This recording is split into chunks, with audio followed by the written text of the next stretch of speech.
La collection Coffragan présente Appel à l'amour d'Anthony de Mello. Narration Gérard Poirier.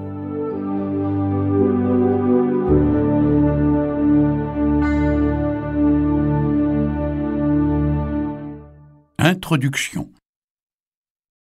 Les méditations contenues dans ce livre audio ne sont ni une nouvelle doctrine, ni une série de considérations sur la théologie chrétienne, mais les mémoires d'un mystique qui a eu le courage de voir la réalité et qui est devenu, par conséquent, un homme plein de compassion et d'amour, un être que tout et rien ravissait. D'une certaine manière, ces mémoires sont autobiographiques.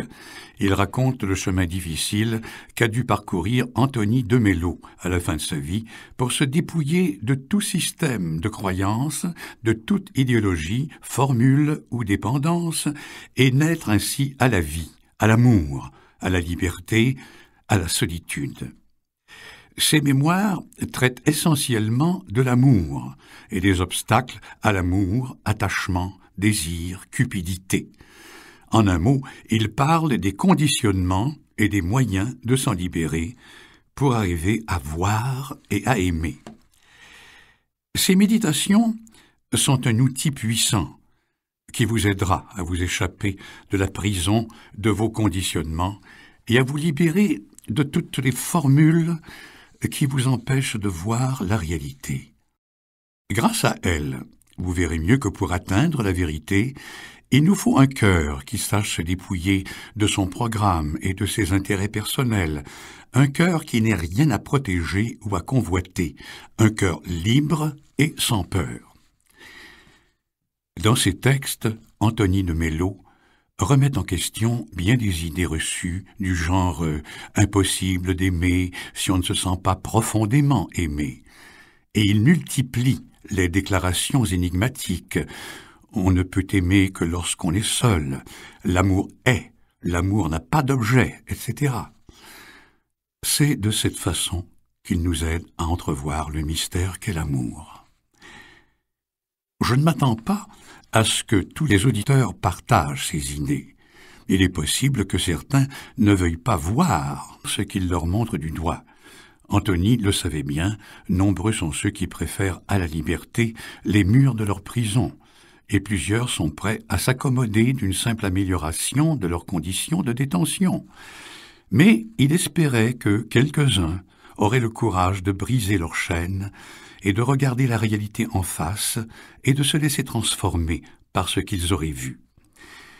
Il s'en trouve pour le blâmer de tout regarder de ce point de vue très personnel qui est le sien et de négliger les dimensions sociales et structurelles de la réalité. Anthony n'ignorait pas ces dimensions, mais il voulait avant tout offrir aux réformateurs sociaux, aux révolutionnaires, aux chrétiens, aux hindous, aux athées, une attitude fondamentale et nécessaire à leur projet, une attitude semblable au nishkama, karma, de la tradition indienne, attitude qu'il appelait la mystique de l'action désintéressée et qu'il jugeait indispensable à tous ceux qui veulent contribuer à édifier une société plus juste et plus humaine. On trouvera dans cet ouvrage un certain nombre de répétitions, c'est vrai, mais il aurait été impossible de les supprimer sans sacrifier quelques-unes des intuitions et des réflexions d'Anthony de Mello.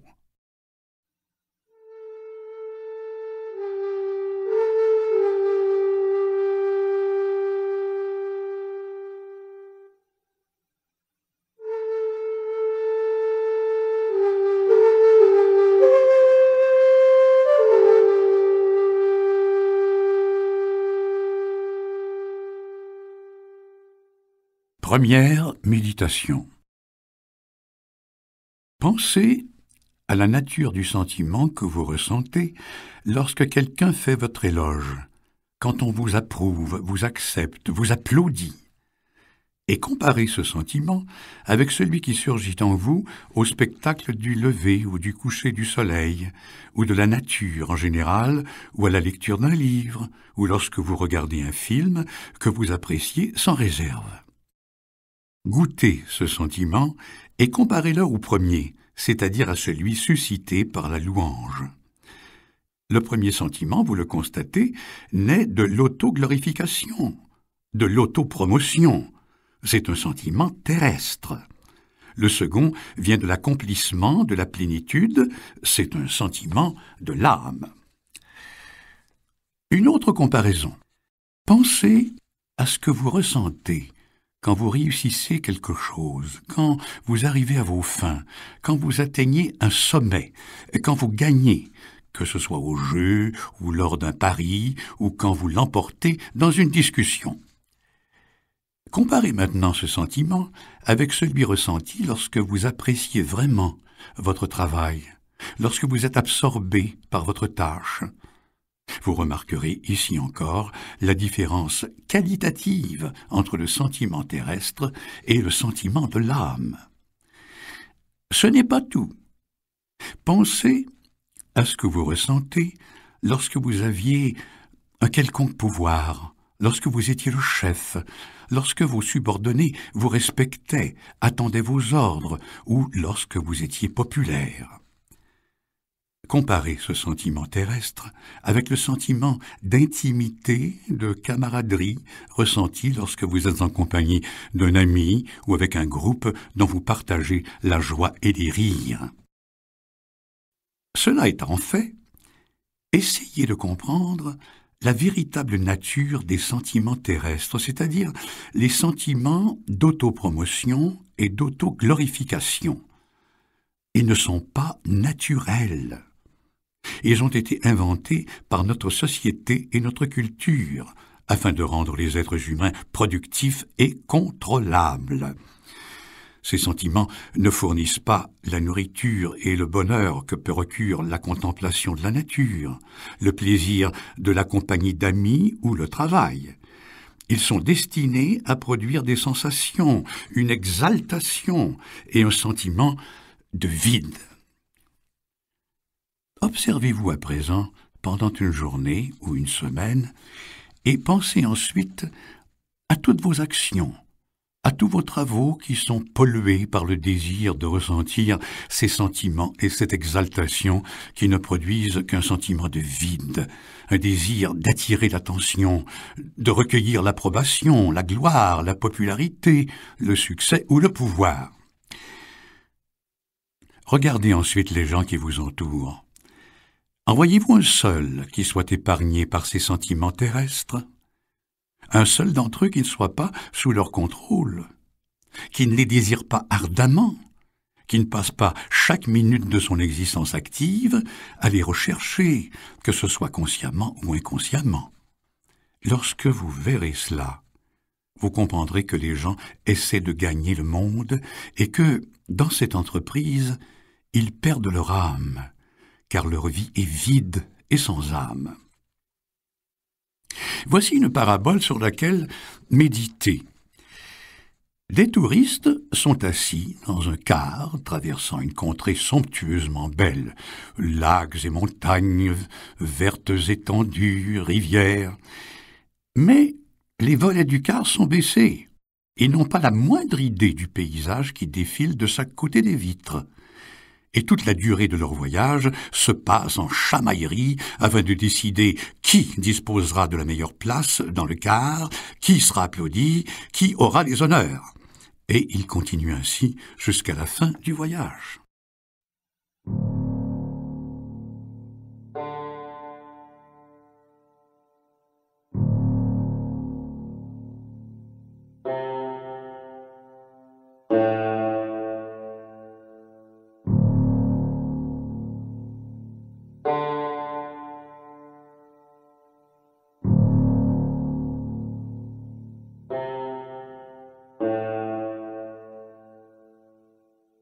Deuxième méditation. Voyez le monde et le malheur qui l'accable et vous accable. Connaissez-vous la cause de ce malheur? Sans doute accuserez-vous la solitude, ou l'oppression, ou la guerre, ou la haine, ou l'athéisme. Vous avez tort. Il n'y a qu'une seule cause à votre malheur, les fausses croyances qui habitent votre tête, croyances si répandues et si communes qu'il ne vous vient jamais à l'esprit de les remettre en question. C'est à cause de ces fausses croyances que vous avez une vision déformée du monde et de vous-même. Votre conditionnement est si fort, et la pression que la société fait peser sur vous si intense, que vous êtes bel et bien pris au piège de cette perception du monde. Et il ne vous est pas possible d'y échapper, car vous ignorez totalement que cette perception est déformée, que votre pensée est incorrecte, et que vos croyances sont fausses. Observez ce qui se passe autour de vous et essayez de trouver une seule personne authentiquement heureuse, sans peur, libre de tout sentiment d'insécurité, d'anxiété, de tension, d'inquiétude. Je vous défie d'en trouver une parmi 100 000 personnes. Cette constatation devrait vous amener à vous méfier des conditionnements et des croyances que ces personnes et vous-même avez en commun. Mais vous avez également été programmé à ne pas soupçonner, à ne pas douter, à vous contenter de faire confiance aux affirmations qui vous ont été inculquées par vos traditions, votre culture, votre société, votre religion. Et quand vous vous sentez malheureux, vous vous en tenez responsable, car on vous a appris à vous blâmer, vous et non pas votre conditionnement, votre bagage culturel, les idées et les croyances que l'on vous a inculquées. Ce qui aggrave encore les choses, c'est que la plupart des êtres ont un conditionnement si puissant qu'ils ne réalisent même pas à quel point ils sont malheureux, comme l'homme qui rêve sans en avoir la moindre idée. Quelles sont ces fausses croyances qui vous empêchent d'être heureux? En voici quelques-unes. Tout d'abord, vous croyez qu'il vous est impossible d'être heureux tant que vous ne posséderez pas les choses qui vous font envie et que vous considérez comme tout à fait précieuses. Faux! Il n'y a pas un seul moment dans votre vie où vous ne possédez pas tout ce dont vous avez besoin pour être heureux. Pensez-y pendant un moment. La raison pour laquelle vous êtes malheureux est simple. Vous vous concentrez sur ce que vous n'avez pas, au lieu de vous concentrer sur ce que vous avez. Une autre croyance. Le bonheur est dans le futur. Faux. Vous êtes heureux maintenant et vous ne le savez pas, car vos fausses croyances et vos perceptions déformées vous ont enfermé dans la peur, l'anxiété, la dépendance, les conflits, la culpabilité et une série de jeux pour lesquels vous êtes programmé. Si vous pouviez voir clair, vous comprendriez que vous êtes heureux et que vous ne le savez pas. Une autre croyance encore. Je serai heureux lorsque j'aurai amélioré ma situation et transformé les gens qui m'entourent. Faux! Vous gaspillez stupidement votre énergie en essayant de modifier le monde. Si changer le monde est votre vocation, allez-y, changez-le, mais n'entretenez pas l'illusion que c'est cela qui va vous rendre heureux. Ce qui vous rend heureux ou malheureux n'est pas le monde et les gens qui vous entourent, mais les pensées qui sont dans votre tête. Trouver le bonheur dans le monde est aussi impossible que de trouver un nid d'aigle au fond de l'océan. Si c'est le bonheur que vous cherchez, cessez de gaspiller votre énergie en essayant de guérir votre calvitie, ou en vous faisant des muscles, ou en déménageant, ou en changeant de métier, ou de communauté, ou de style de vie, ou même de personnalité. Vous rendez-vous compte que vous pouvez obtenir tout cela, que vous pouvez acquérir la silhouette la plus séduisante et le plus agréable des environnements, et continuer à être malheureux? Au fond de vous-même, vous savez que c'est vrai. Et pourtant, vous continuez à gaspiller votre énergie en essayant d'obtenir ce qui ne peut pas vous rendre heureux. Vous vous dites également que si tous vos désirs étaient satisfaits, vous seriez heureux. Faux! En fait, ce sont ces désirs et ces attachements qui font de vous des êtres tendus, frustrés, nerveux, anxieux et craintifs.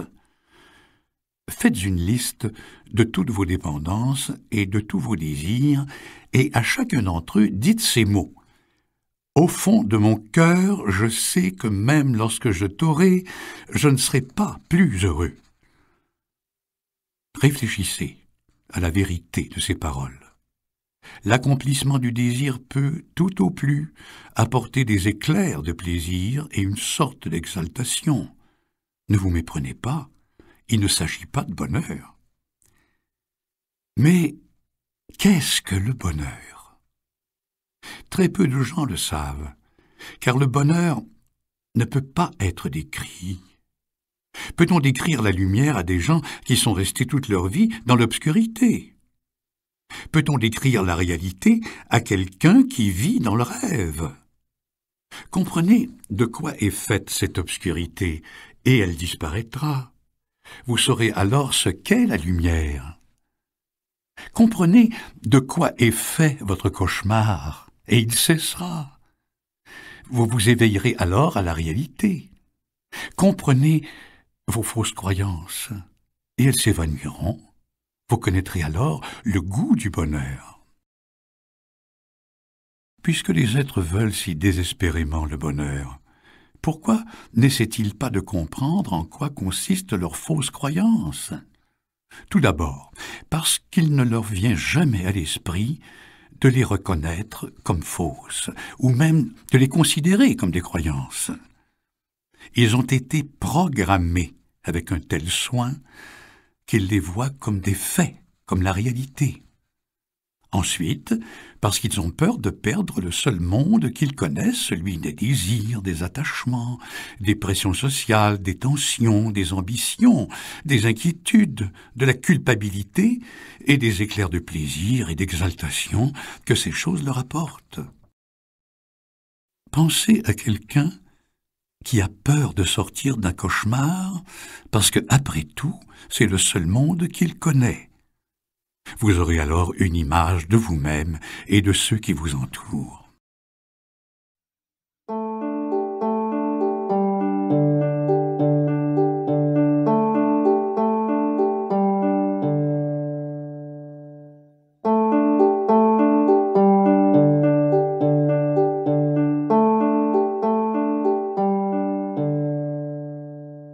Troisième méditation. Si vous examinez la manière avec laquelle vous avez été rassemblés et celle avec laquelle vous fonctionnez, vous découvrirez à l'intérieur de votre tête un programme complet, un assortiment d'exigences concernant ce qui devrait être le monde, ce que vous devriez être et ce que devraient être vos aspirations. Qui est responsable de cette programmation? Certainement pas vous. Ce n'est même pas vous qui avez décidé de choses aussi élémentaires que vos attentes, vos désirs et vos soi-disant besoins, de même que vos valeurs, vos goûts et vos attitudes. Ce sont vos parents, votre société, votre culture, votre religion, vos expériences passées qui ont fourni des instructions à votre ordinateur. Et aujourd'hui, quel que soit votre âge, et où que vous alliez, cet ordinateur vous accompagne, poursuit son activité et ses opérations à chaque instant de la journée, insistant impérieusement afin que l'on obéisse à ses exigences, auprès de vous comme auprès des autres. S'il est satisfait, l'ordinateur vous permet d'être paisible et heureux. S'il ne l'est pas, et même si vous n'êtes pas responsable de son mécontentement, l'ordinateur génère des émotions négatives qui vous font souffrir.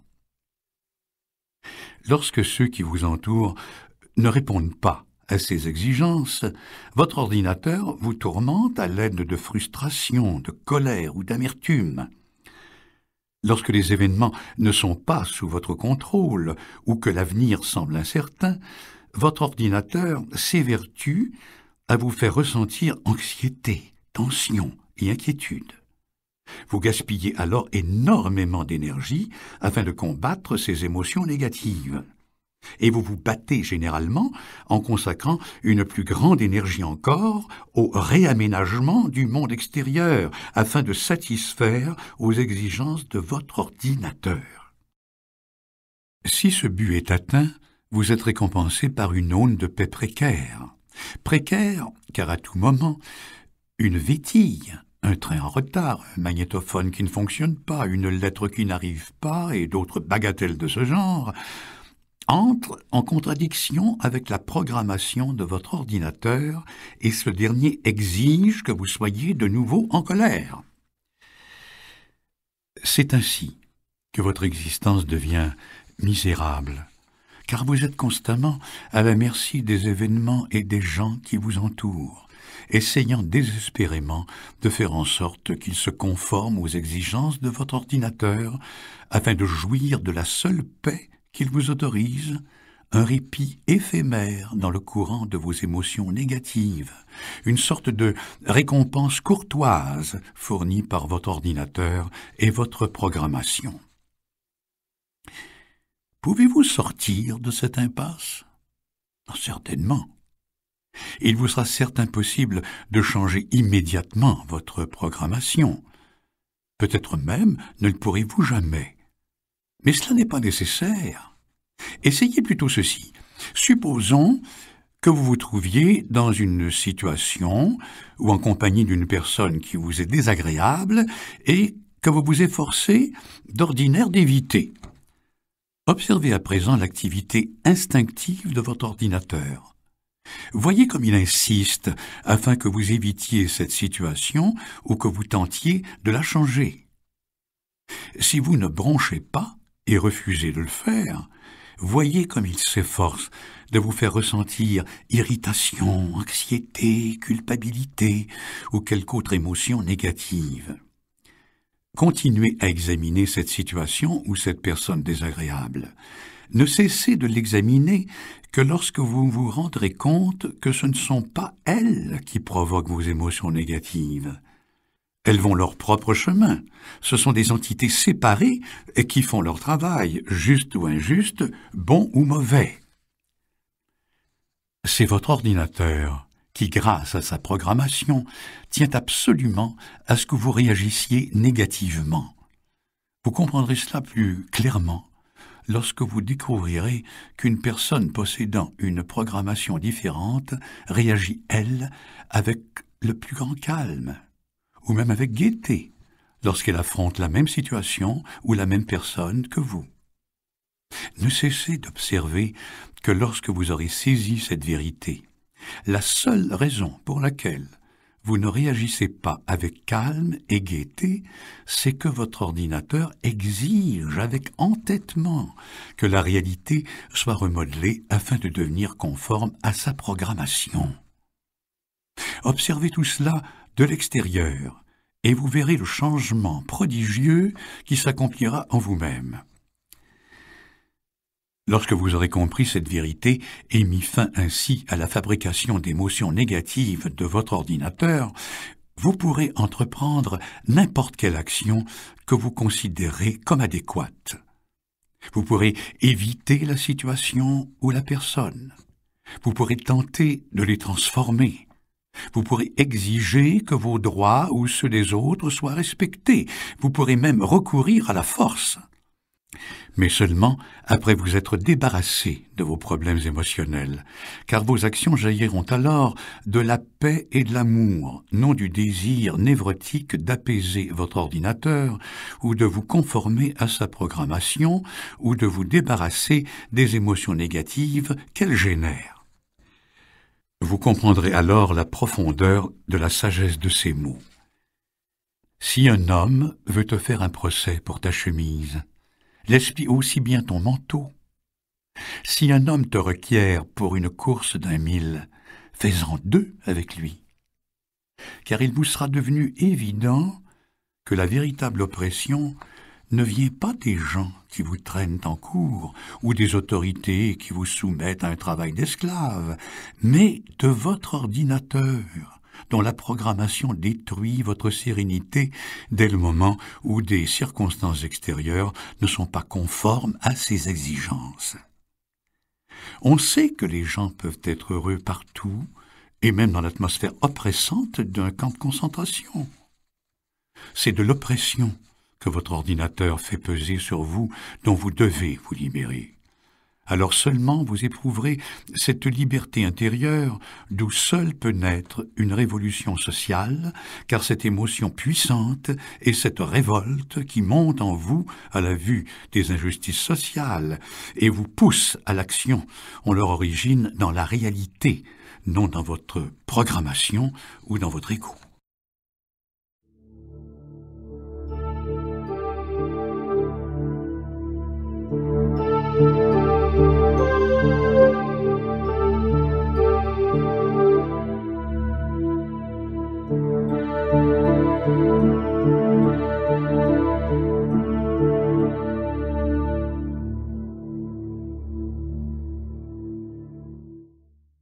Quatrième méditation.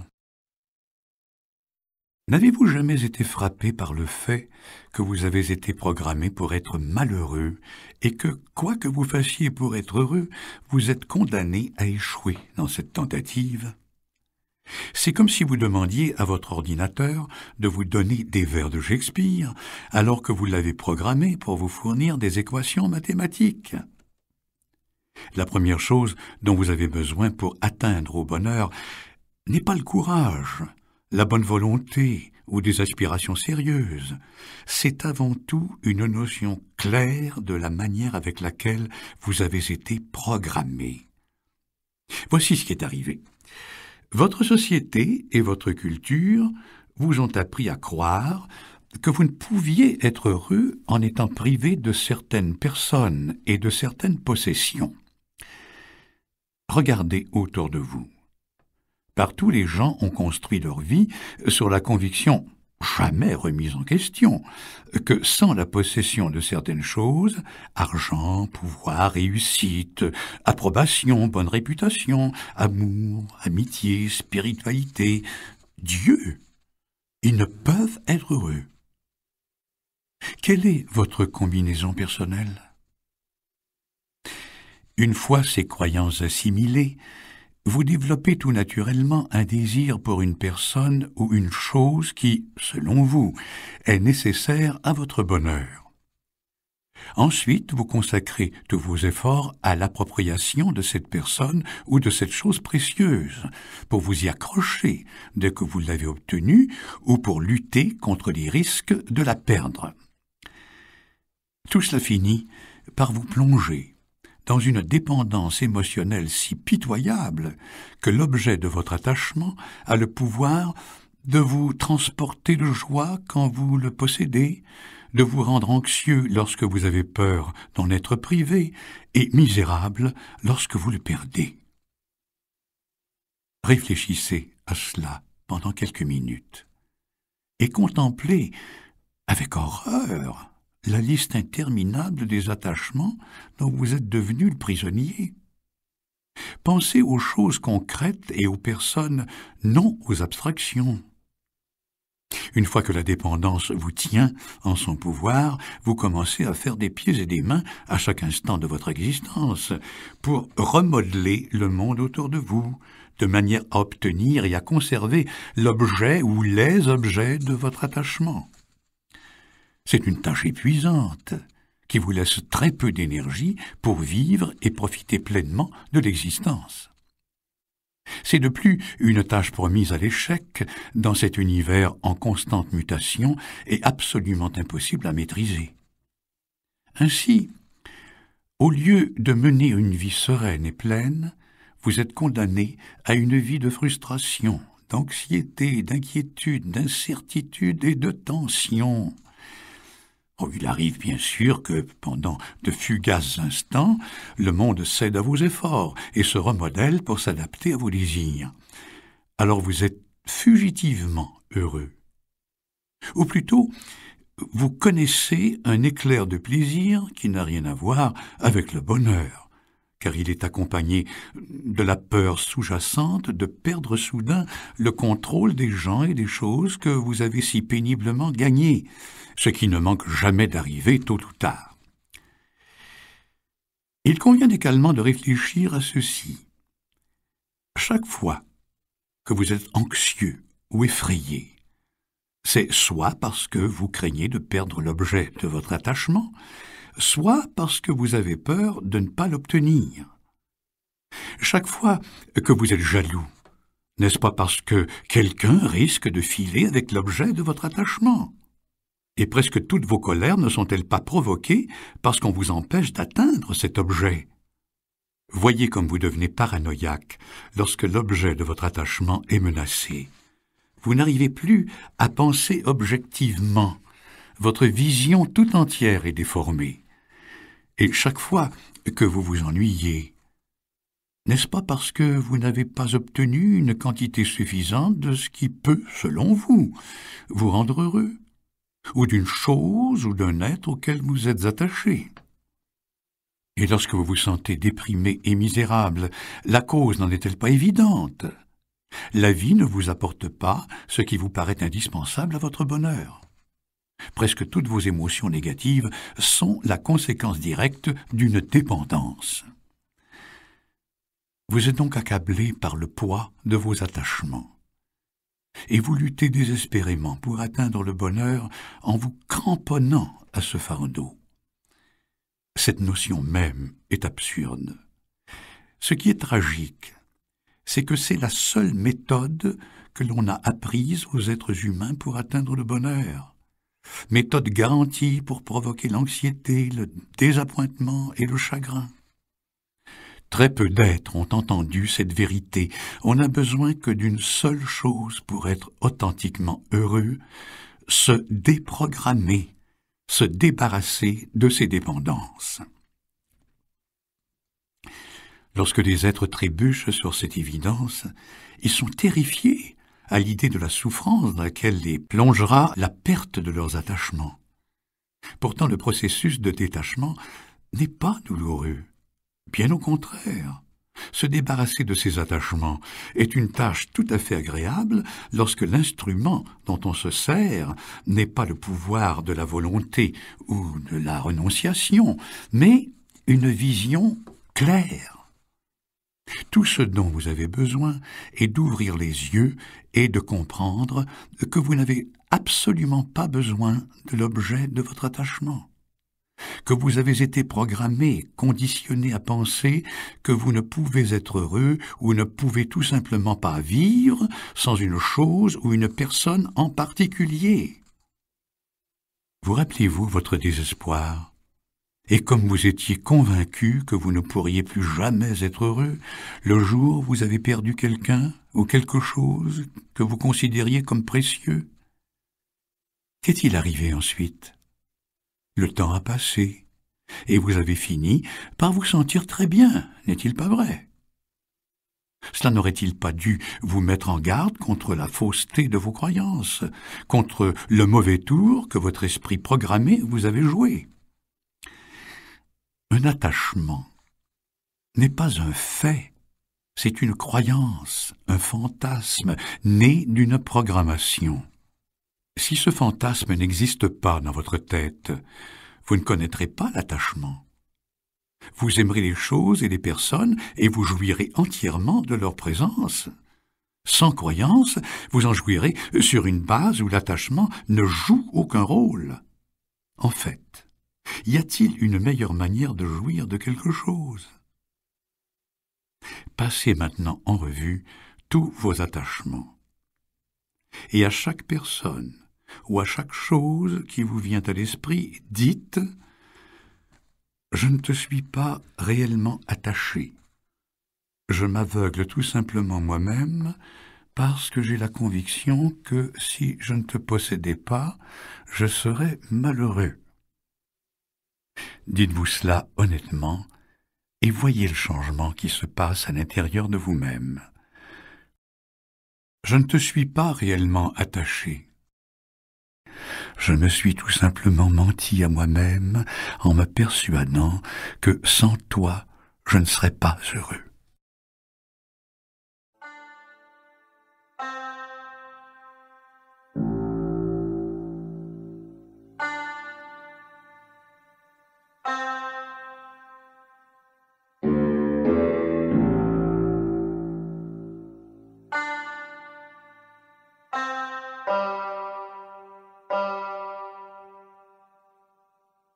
Cinquième méditation. Comment atteindre le bonheur? Il n'y a rien que vous ou d'autres puissiez faire pour être heureux. Pourquoi? Pour la bonne raison que vous êtes déjà heureux. Comment pourriez-vous acquérir ce que vous possédez déjà? S'il en est ainsi, pourquoi ne profitez-vous pas de ce bonheur qui vous appartient? Parce que votre esprit ne cesse d'engendrer la tristesse. Laissez tomber cette tristesse, et le bonheur qui a toujours été vôtre refera instantanément surface. Comment se débarrasser du malheur? En trouvant la cause et en examinant cette cause avec stoïcisme, elle disparaîtra automatiquement. Si vous regardez attentivement, vous verrez qu'il n'y a qu'une chose qui cause la tristesse. Cette chose s'appelle attachement. Qu'est-ce que l'attachement? Un état émotionnel de dépendance causé par la conviction que sans la possession d'une chose ou d'une personne en particulier, il est impossible d'être heureux. Cet état émotionnel de dépendance se compose de deux éléments, l'un positif et l'autre négatif. L'élément positif est l'éclair de plaisir ou d'exaltation, le frisson ressenti lorsque l'on obtient ce que l'on désire. L'élément négatif est une sensation de menace et de tension qui accompagne toujours l'attachement. Pensez à quelqu'un qui engloutit de la nourriture dans un camp de concentration. D'une main, il porte la nourriture à sa bouche. De l'autre, il écarte les affamés qui veulent la lui soustraire chaque fois qu'il oublie d'être sur ses gardes. Vous avez là une image parfaite de la personne dépendante.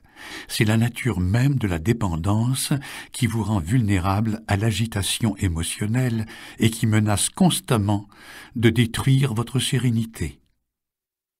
Comment peut-on s'attendre à ce qu'une personne dépendante entre dans cet océan de bonheur que l'on appelle le royaume de Dieu? Autant vouloir faire passer un chameau par le trou d'une aiguille.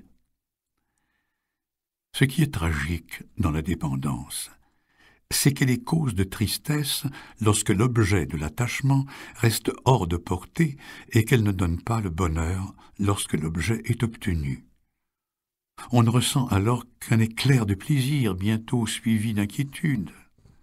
Ce sentiment d'inquiétude est toujours accompagné, bien entendu, d'anxiété à la perspective de perdre l'objet de l'attachement.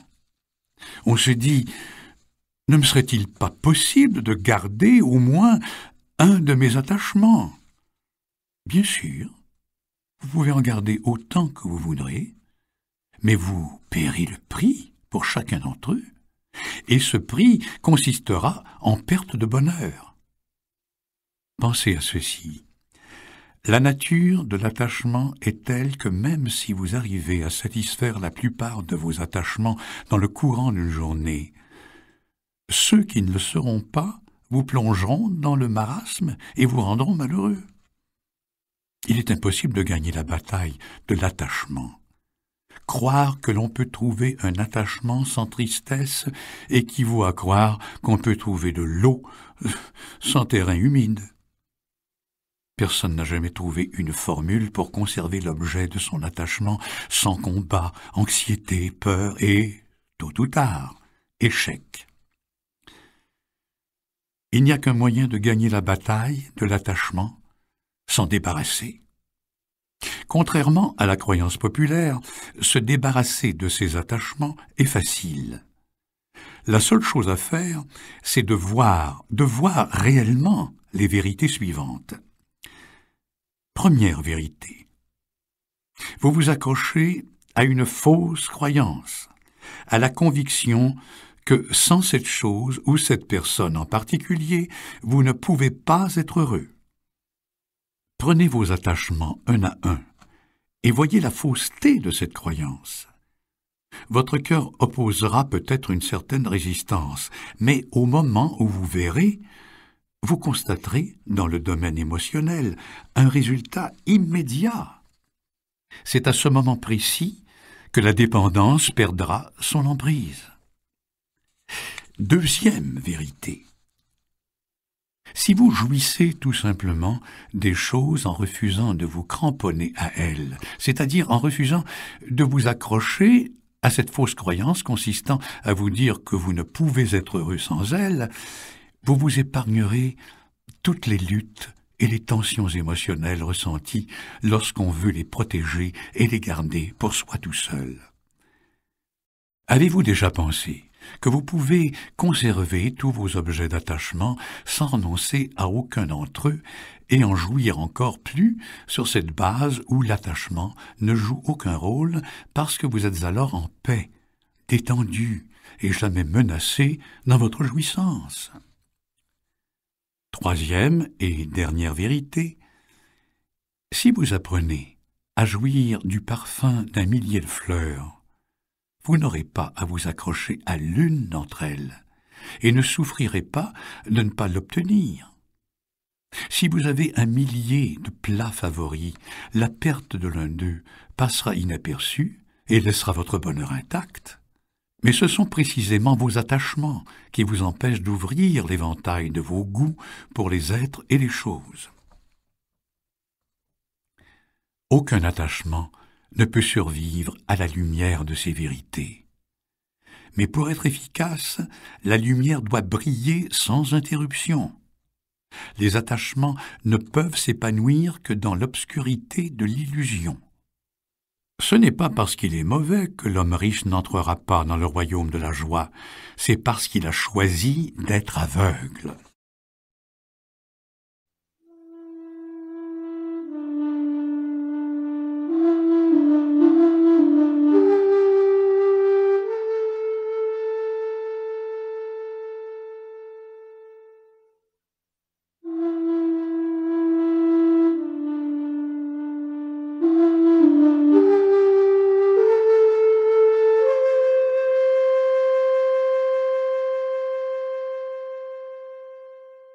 Sixième méditation.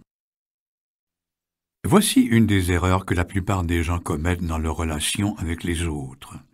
Ils essaient de construire un foyer définitif dans le courant éternellement mouvant de l'existence. Pensez à quelqu'un dont vous voulez être aimé. Voulez-vous occuper une place importante et essentielle dans la vie de cette personne, lui être très chère? Voulez-vous que cette personne vous chérisse et s'intéresse tout particulièrement à votre personne? S'il en est ainsi, ouvrez les yeux et comprenez que vous invitez sottement les autres à vous garder pour eux-mêmes, à réduire votre liberté pour leur propre bénéfice, à prendre le contrôle sur votre conduite et votre développement de manière à servir leurs intérêts. C'est comme si une personne vous disait « Si tu veux occuper une place toute particulière dans ma vie, tu dois te plier à mes conditions.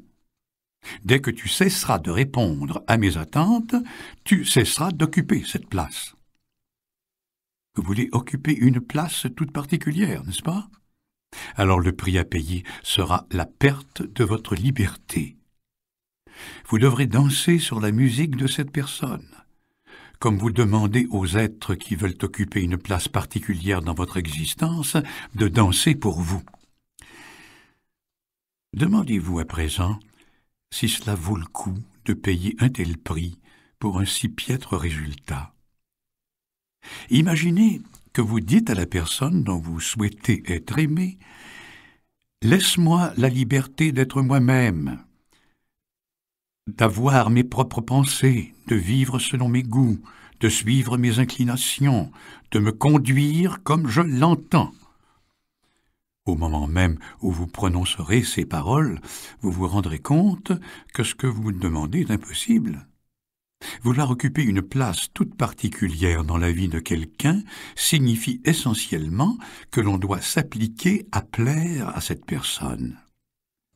C'est ainsi que l'on perd sa liberté. Prenez le temps qu'il faut pour comprendre cela. Mais peut-être êtes-vous prêt à dire « Je préfère ma liberté à ton amour ».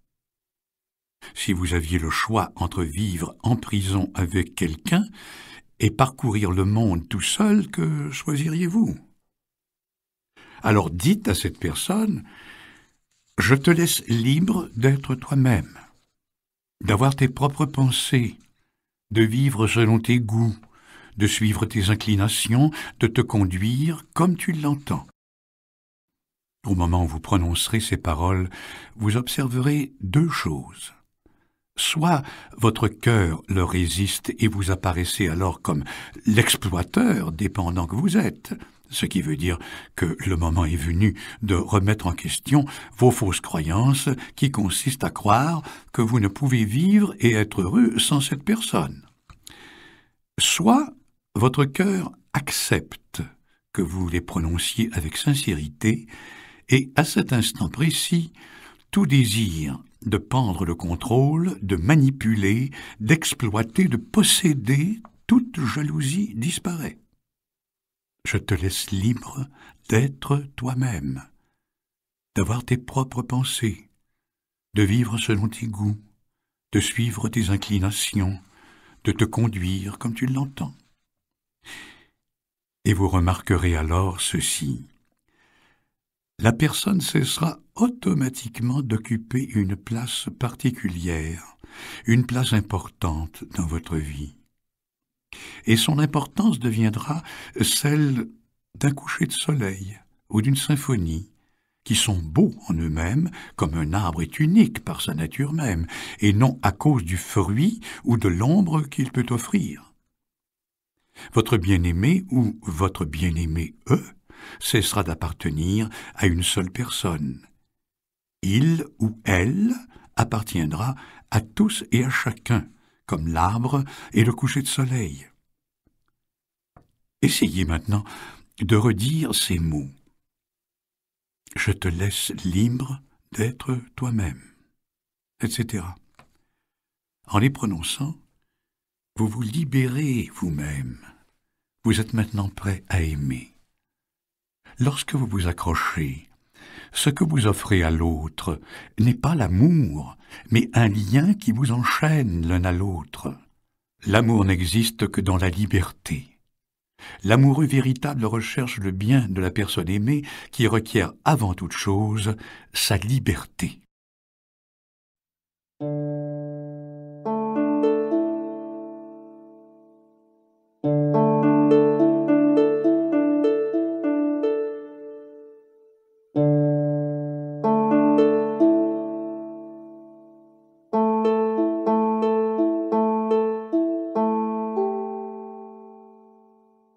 Septième méditation. Pensez à quelqu'un que vous détestez, quelqu'un que vous évitez généralement parce que sa présence suscite en vous des sentiments négatifs. Imaginez à présent que vous vous trouvez en face de cette personne. Voyez apparaître vos sentiments négatifs. Vous êtes fort probablement en présence d'une personne pauvre, infirme, aveugle ou boiteuse. Comprenez maintenant que si vous invitez cette personne dans votre maison, mendiant ou mendiante, de bas quartiers et des ruelles, il ou elle va vous faire un cadeau que nul parmi vos amis charmants et agréables ne peut vous faire, aussi riche soit-il. Il ou elle va vous révéler à vous-même et vous révéler l'humaine nature. Une révélation aussi précieuse que toutes celles des Écritures. Car à quoi peut vous servir la connaissance des Écritures si on ne se connaît pas soi-même et si on vit comme un automate? La révélation que ce mendiant va vous faire vous ouvrira le cœur de telle sorte que ce cœur deviendra assez vaste pour accueillir toute créature vivante.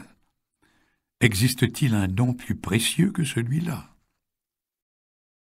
Maintenant, observez-vous tandis que vous réagissez négativement et posez-vous la question suivante. Ai-je le contrôle de cette situation? Ou cette situation a-t-elle le contrôle sur moi? C'est la première révélation. Puis vient la seconde. Le seul moyen d'avoir le contrôle de la situation est d'avoir le contrôle sur soi-même, ce qui n'est pas le cas. Comment arriver à la maîtriser? Il vous suffit de comprendre qu'il y a des gens qui, s'ils étaient à votre place, n'éprouveraient pas de sentiments négatifs au sujet de la personne dont il a été question plus haut. Ils prendraient le contrôle de la situation, garderaient leur distance vis-à-vis d'elle, n'en dépendraient pas comme vous en dépendez. En conséquence, vos sentiments négatifs sont causés non pas par la personne, comme vous le pensiez de façon erronée, mais par votre programmation. Ceci est la troisième et la plus importante révélation. Observez ce qui se passe en vous lorsque vous avez compris cette vérité. À présent que vous avez reçu ces révélations à propos de vous-même, écoutez cette révélation concernant la nature humaine. Comprenez-vous que la personne qui provoque en vous ces réactions négatives n'est pas responsable de son comportement et de certains traits de caractère qui vous déplaisent? On ne peut s'accrocher à ces sentiments négatifs que lorsque l'on croit, à tort, que l'autre est libre et conscient, et en conséquence responsable. Mais qui a jamais fait du mal en toute conscience? La capacité de faire le mal ou d'être mauvais n'a rien à voir avec la liberté, c'est une maladie, car elle présuppose un manque de conscience et de sensibilité. Ceux qui sont vraiment libres ne peuvent pécher comme Dieu ne peut pécher. Ce pauvre qui se trouve en face de vous est infirme, aveugle, boiteux. Il n'est ni entêté ni méchant, comme vous le pensiez stupidement. Comprenez cette vérité, considérez-la avec sérénité et fermeté, et vous verrez vos émotions négatives se transformer en compassion et en douceur. Voici qu'il y a de la place dans votre cœur pour celui ou celle que vous et bien d'autres ont consigné dans les ruelles des bas quartiers. À présent que vous savez que ce mendiant est venu dans votre maison avec une aumône, l'ouverture de votre cœur et la compassion et la libération de votre esprit, alors que vous vous trouviez sous leur contrôle, ces personnes ayant le pouvoir de créer en vous des émotions négatives que vous tentiez d'éviter coûte que coûte, vous utilisez maintenant le cadeau qui vous a été fait, la liberté, pour accueillir tous et toutes, pour aller n'importe où. En vous pénétrant de ce changement, vous ressentirez un sentiment de gratitude pour ce mendiant devenu votre bienfaiteur. Et un autre sentiment se fera également jour, tout à fait nouveau pour vous. Vous ressentirez le désir de rechercher la compagnie de ces victimes, de ces estropiés, des industries de croissance, de ces aveugles et de ces boiteux, comme quelqu'un qui a appris à nager cherche l'eau parce que chaque fois que vous êtes avec eux, au lieu de ressentir l'oppression et la tyrannie des sentiments négatifs, vous sentez grandir en vous la compassion et la liberté des cieux. Vous vous reconnaissez à peine, tandis que vous marchez dans les rues et les ruelles de la ville, obéissant ainsi aux injonctions du Maître, afin d'inviter chez vous les pauvres, les estropiés, les aveugles et les boiteux.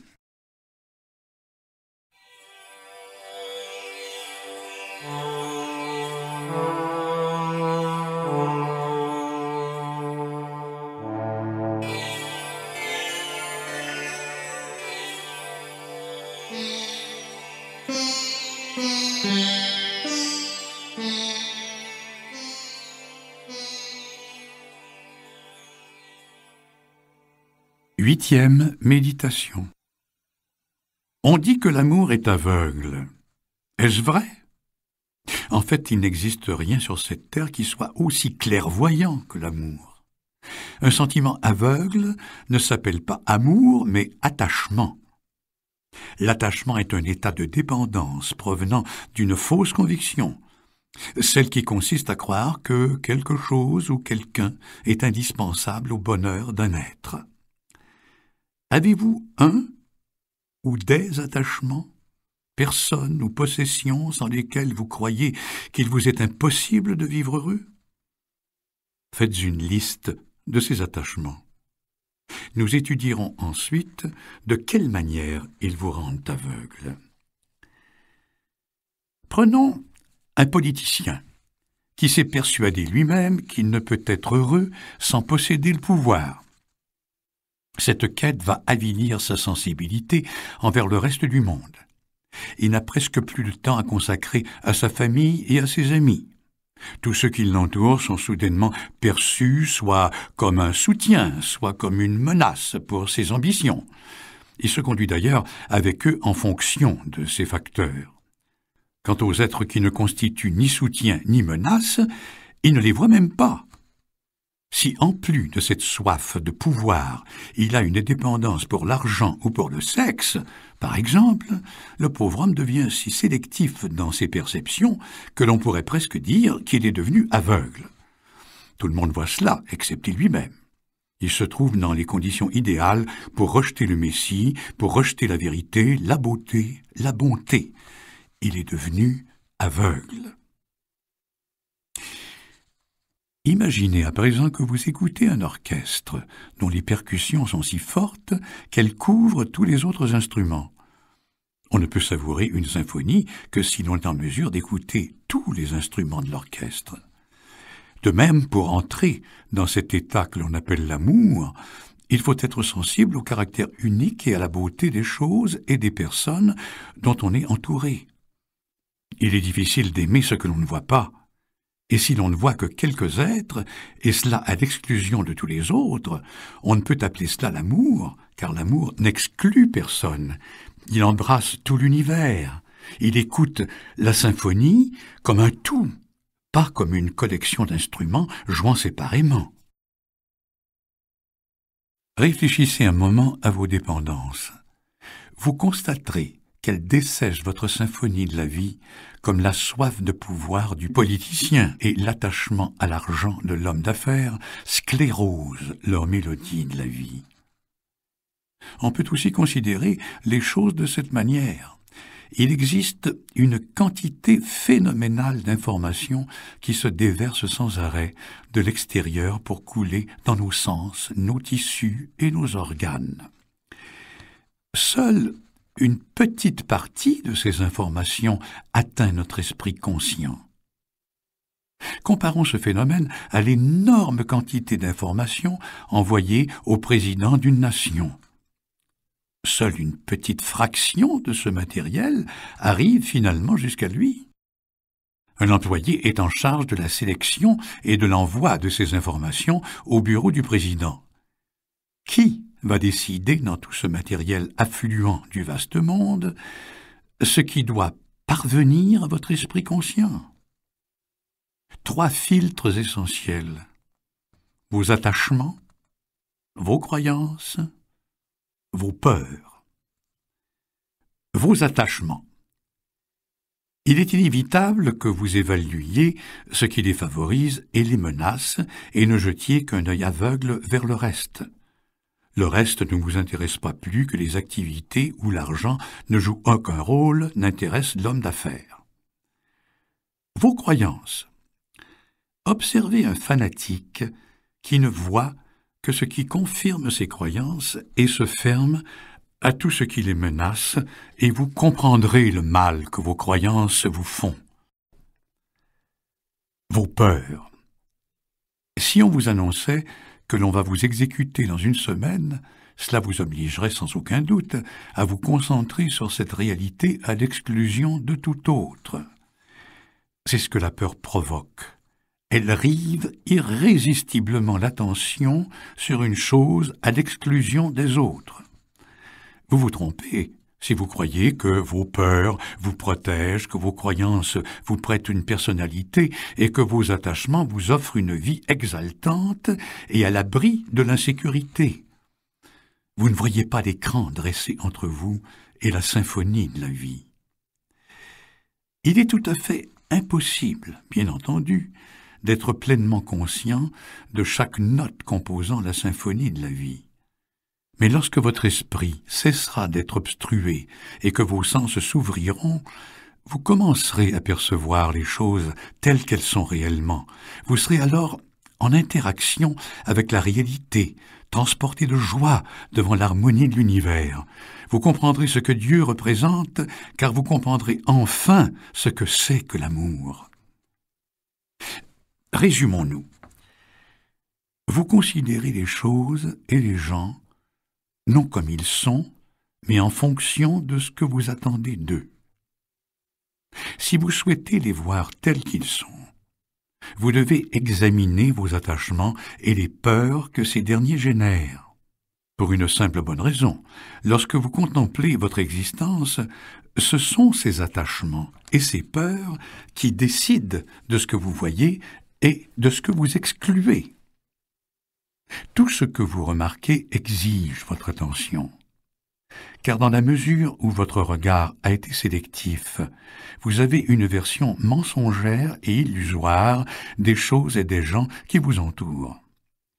Plus longtemps vous vivrez avec cette vision déformée, plus longtemps vous resterez persuadé que c'est la seule image authentique du monde, et cela parce que vos dépendances et vos peurs continuent à fournir des informations fausses à votre ordinateur, de telle manière qu'elle renforce cette image.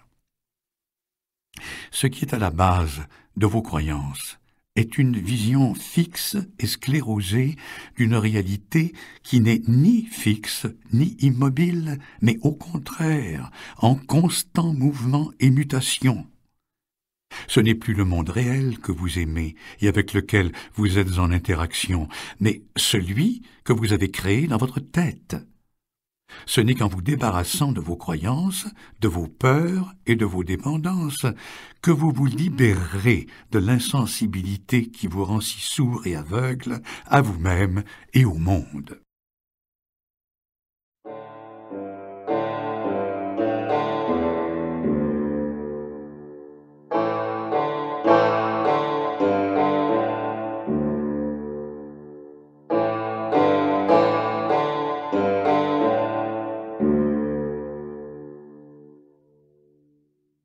Neuvième méditation. Imaginez que vous possédez une radio qui, bien que vous ne cessez de tourner le bouton pour changer de chaîne, vous donne sempiternellement la même station. De plus, vous n'avez aucune possibilité d'augmenter ou de diminuer le volume. Parfois le son est à peine audible, à d'autres moments il est si fort qu'il menace de vous briser les tympans. En outre, il est impossible d'éteindre cette radio. Parfois le son est sourd, parfois il hurle, en particulier lorsque vous avez décidé de vous reposer ou de dormir. Qui pourrait s'accommoder de tels agissements de la part d'une radio? Pourtant, il arrive que votre cœur agisse d'une manière aussi insensée et que non seulement vous vous en accommodez, mais que vous trouviez cela tout à fait normal et humain. Pensez aux nombreuses occasions au cours desquelles vous avez été désarçonné par vos émotions, par des poussées de colère, de dépression, d'anxiété. Tout cela est arrivé parce que votre cœur prétendait obtenir ce que vous ne possédiez pas, ou s'accrochait à ce que vous possédiez, ou s'efforçait d'éviter ce qui lui déplaisait. Vous étiez amoureux et vous vous sentiez rejeté ou vous étiez jaloux. Soudainement, votre cœur et votre esprit étaient devenus incapables de se concentrer sur autre chose que sur cet amour, et les nourritures du banquet de la vie avaient un goût de cendre dans votre bouche. Vous vouliez absolument remporter une élection et, dans le vacarme de la bataille, il vous était impossible d'entendre le chant des oiseaux. Votre ambition avait noyé tous les autres sons. Vous étiez face à l'éventualité d'une maladie grave ou de la perte d'une personne aimée, et il vous était impossible de vous concentrer sur quoi que ce soit d'autre. Pour résumer les choses clairement, on pourrait dire que dès le moment où vous vous attachez à quelqu'un ou à quelque chose, le fonctionnement de ce merveilleux appareil nommé cœur humain est détruit. Si vous voulez réparer votre radio, il vous est nécessaire d'étudier sa mécanique. Si vous voulez réformer votre cœur, vous devez consacrer des pensées sérieuses et approfondies à 4 vérités libératrices. Mais choisissez d'abord un attachement qui vous inquiète, un attachement auquel vous vous accrochez, ou que vous redoutez, ou pour lequel vous vous languissez, et gardez-le à l'esprit tandis que vous lisez les vérités suivantes. Première vérité. Il faut choisir entre l'attachement et le bonheur. Il est impossible de posséder les deux. Au moment même où vous vous enchaînez à une dépendance, votre cœur s'affole et votre capacité à mener une vie sereine, joyeuse et à l'abri de l'inquiétude est détruite. Voyez à quel point tout cela est vrai dès qu'il est question de l'attachement que vous avez choisi d'examiner. Deuxième vérité. D'où vient votre attachement? Vous n'êtes pas né avec lui. Il est né d'un mensonge que votre société et votre culture vous ont enfoncé dans la tête, ou d'un mensonge que vous vous êtes raconté à vous-même. Sans une telle personne ou une telle chose, je ne peux pas être heureux. Ouvrez maintenant les yeux et voyez la fausseté de cette affirmation. Il y a des centaines de personnes qui sont parfaitement heureuses sans cette chose ou cette personne ou cette situation envers laquelle vous vous languissez et sans laquelle vous ne pouvez vivre. Faites maintenant votre choix. Voulez-vous votre attachement ou voulez-vous la liberté et le bonheur? Troisième vérité. Pour vivre pleinement, il faut que vous acquériez un sens de la perspective. La vie est infiniment plus belle que cette bagatelle à laquelle votre cœur est attaché et à qui vous avez donné le pouvoir de vous plonger dans les affres de l'inquiétude. Une bagatelle, oui, parce que si vous vivez assez longtemps, un jour viendra sûrement où elle aura perdu toute son importance. Vous ne vous en rappellerez même plus. Votre expérience personnelle vous confirmera cela un jour. Exactement comme vous vous souvenez à peine aujourd'hui, ne ressentez plus la moindre émotion au souvenir de ces vétilles si formidables qui vous ont causé tant de soucis dans le passé. La quatrième vérité apporte une inévitable conclusion. Aucun être et aucune chose n'a le pouvoir de vous rendre heureux ou malheureux. Que vous en soyez conscient ou pas, c'est vous et vous seul qui décidez d'être heureux ou malheureux, selon que vous vous accrochez à votre attachement ou refusez de le faire dans quelque situation que ce soit. En méditant ces vérités, vous pourrez prendre conscience de ce que votre cœur leur résiste ou les refute, ou refuse même de les prendre en considération. Il y a là un signe que vous n'avez pas encore assez souffert de l'emprise de votre attachement pour être en mesure de changer la station de votre radio spirituelle.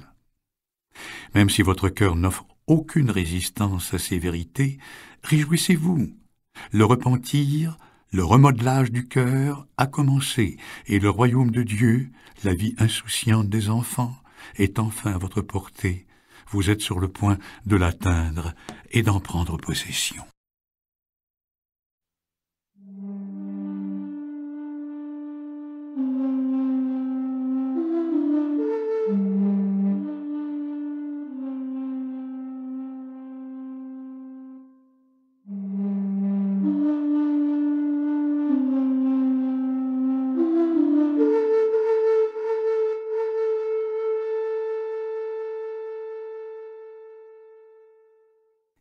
10e méditation.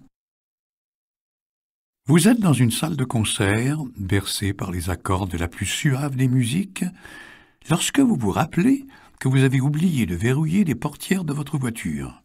Vous êtes inquiet. Vous ne pouvez sortir de la salle en pleine exécution et vous n'arrivez plus à jouir de la musique. Vous avez là une image parfaite de la vie de la plupart des êtres humains. La vie, pour les gens qui ont des oreilles pour entendre, est une symphonie, mais ces gens-là sont très rares. Pourquoi? Parce que les gens sont beaucoup plus occupés à écouter les bruits que leur conditionnement et leur programmation font retentir à leurs oreilles, sans compter leurs attachements. Pour entendre vraiment la symphonie, il faut que vous vous mettiez à l'unisson des instruments de l'orchestre. Lorsque vous n'écoutez que les tambours, vous cessez d'entendre la symphonie parce que le son des tambours recouvre celui des autres instruments. Vous pouvez avoir une préférence pour le tambour, ou le violon, ou le piano, personne ne vous en empêche, car une préférence ne vous ôte pas votre capacité d'entendre et de jouir des autres instruments. Mais il ne faut pas que cette préférence se transforme en attachement. Elle vous rendrait alors sourd aux autres sons, vous les sous-évalueriez.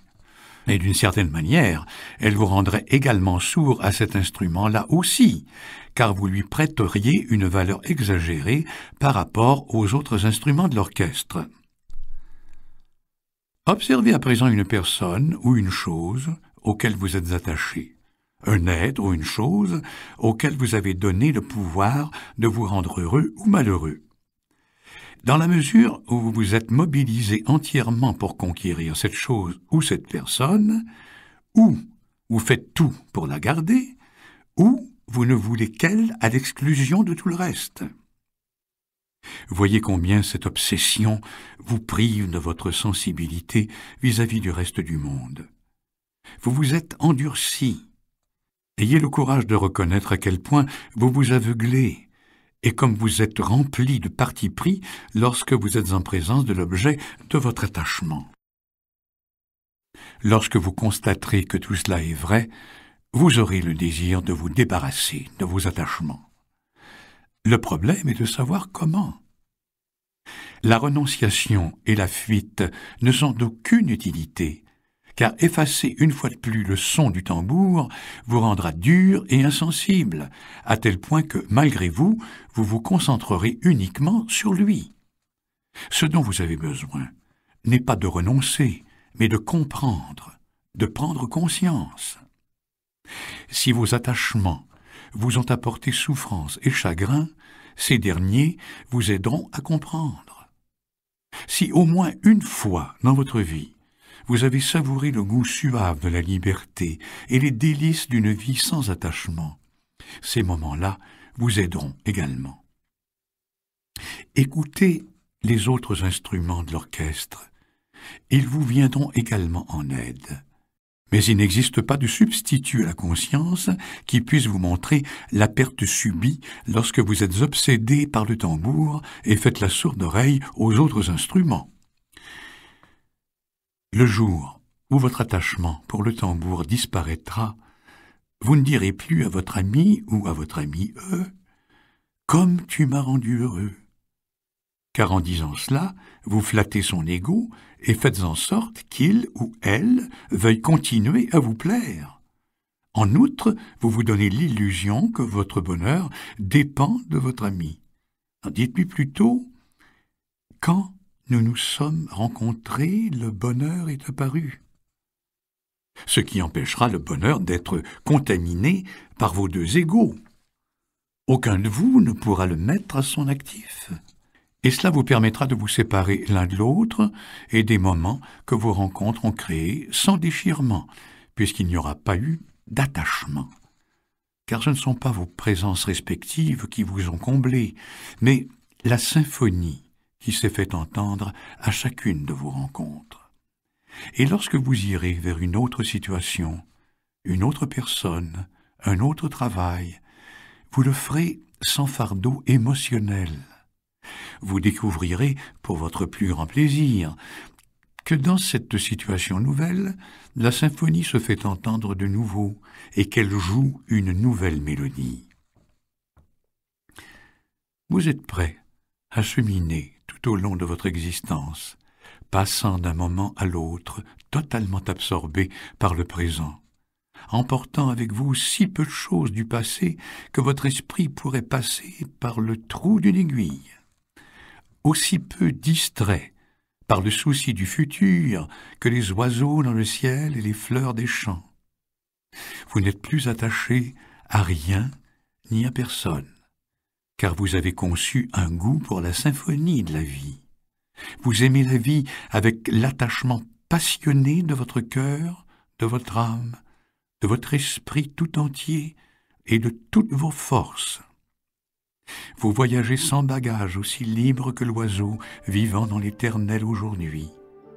Et vous avez trouvé au fond de votre cœur la réponse à la question « Maître, que dois-je faire de bon pour obtenir la vie éternelle ?»